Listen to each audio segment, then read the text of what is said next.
Hey guys, what's up? It's Andrew and it's time for another episode of AP Microeconomics. This time we're going to be discussing specialization and comparative advantage. So let's look at last time. What were we doing? Let's take a little flashback. We discussed what opportunity cost is, which is a really fundamental part in these basic concepts that we're going to be discussing. We learned what the production possibility curve or production possibility frontier looks like and its usage in microeconomics. And we also graphed, which is always fun. Click there for that video because I'd really advise watching that. We're going to make references to ideas from that video in this video. So if you haven't watched that already, I'd advise watching that. This time, what's in this episode?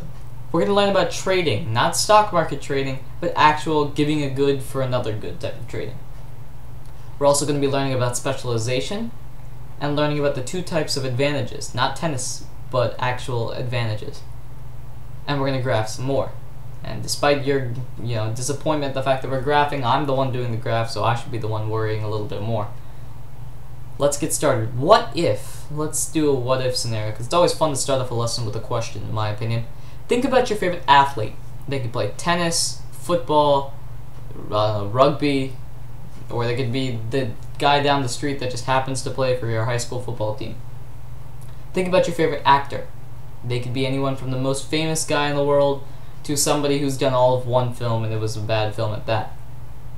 Now picture if each person did both jobs. They were both an athlete and an actor or actress, but both of them were part-time. How would they end up doing? Do you think they'd do well? Think about that for a little bit. I'll wait for a couple of seconds.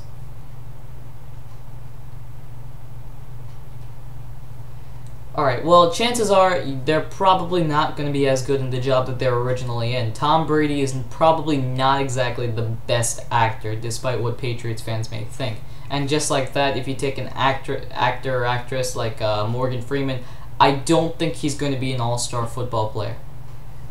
They probably wouldn't be successful in the other career as well as their own career. The point that I was trying to make with Morgan Freeman not being good on football, he's probably not going to be as good of an actor anymore if he's spending half of his time focusing on football. This is the concept of division of labor.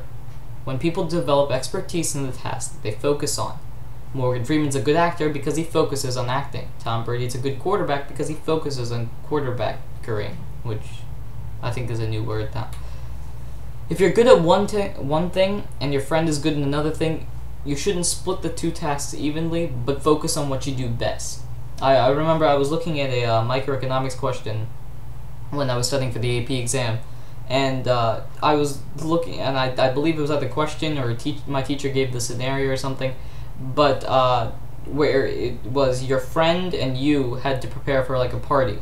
One of you was good at cooking, one of you was good at cleaning, and you had to do both of them in a short period of time.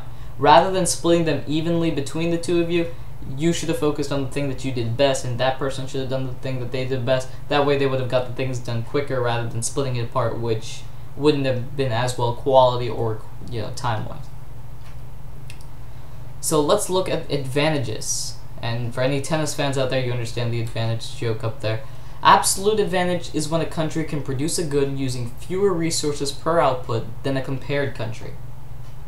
Comparative advantage is when a country can produce a good at a lower opportunity cost than a compared country. Any of you guys confused yet?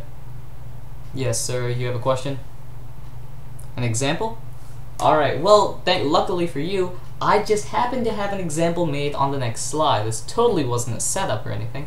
Let's look at a scenario between Great Britain and Argentina. Let's add some more information. These two charts, we're going to be comparing cheese and potatoes. Why cheese and potatoes? I have absolutely no idea. Those were the first two things that came up in my head, and I just happened to use them. The charts there that you can see are basically the production possibility frontier, or curve.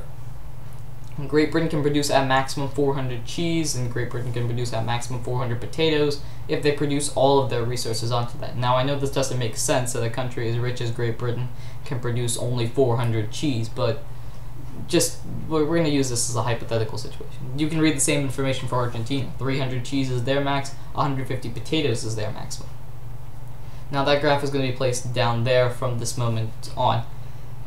If you're still watching, thank you very much for watching, because this is going to be a slightly longer video compared to the other ones, mainly because of all the graphing that we have. Now let's look, an absolute advantage. Assuming that the two countries have the same amount of resources, which is typically what you assume with absolute advantage, Great Britain's actually going to have the absolute advantage in production of cheese and potatoes. Why? They can make more with less. You look at the maximums of both, Great Britain has a higher maximum for cheese and potatoes than Argentina, and therefore Great Britain has the absolute advantage in both. With comparative advantage, however, we need to calculate opportunity cost. And you remember how to do that from the last video. There's a small box up at the right that will link you back to that video if you haven't clicked on the link that I had previously already. It'll explain opportunity cost. When Great Britain gives up one cheese, they can make one more potato, which is pretty self-evident. Let me pull up my mouse here. 400 cheese for 400 potatoes means that the ratio is a 1-to-1 ratio. For every one cheese you drop, you gain one potato. When Great Britain gives up one potato, they can make one more cheese. The same philosophy, a 1-to-1 ratio. When Argentina gives up one cheese, they can make half a potato. Now I know that sounds weird, half a potato, but just hear me out on this. For every one cheese that you drop here, you're moving half to the right. So theoretically, if you drop 300, you're moving half of the 300 or 150 to the right, making 150 potatoes after giving up 300 cheeses. When Argentina gives up one potato, they can make two more cheeses. So if you move one to the left, you can make two more. Now notice that these two numbers are inverse of each other, and these two numbers are inverse of each other. Now, rather than having this information and trying to work with that, it's easier to make a chart like the one I have right now. You can see right here the comparison is a lot easier. For every cheese, you need one potato. Argentina, for every cheese, you need half a potato, etc., etc. Now, the major question here is which country has the lower opportunity cost for each good? Now think about that, because we're looking for the one with the lower opportunity cost, because the lower opportunity cost means that that's the one that's spending the least to make the most. So think about that for a couple of seconds. Which country has the better opportunity cost for cheese? Which one's better for potatoes? And which one should each country end up making? Well, as you can see here, Argentina has a better opportunity cost for cheese, Great Britain has a better one for potatoes. So therefore, Argentina is better at making cheese, for they give up less to make it. The same argument goes for Great Britain and potatoes. So Argentina therefore has a comparative advantage in making cheese, Great Britain has a comparative advantage in making potatoes. If you're not hungry by now, I'm shocked, because I just ate something and I'm already hungry. Now, what in the world was the point of all those graphs? It's to bring up this topic.